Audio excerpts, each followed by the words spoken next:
Guys, কেমন আছো তোমরা? Welcome back to my channel Ankita official চ্যানেলে তোমাদের সবাইকে স্বাগত।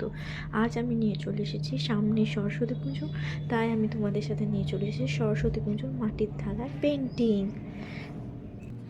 তো এই হচ্ছে সরস্বতী ঠাকুর, পুরোটা কমপ্লিট হয়নি, পুরোটা ভিডিওর মাধ্যমে আমি তোমাদেরকে দেখাতে পারিনি। এইটা বাদ বাকি যেগুলো আছে আমি তোমাদেরকে সেগুলো ছোট্ট শর্ট ভিডিওর মাধ্যমে তো করে দেখাবো। তো তোমরা পুরো ভিডিওটা দেখতে থাকো।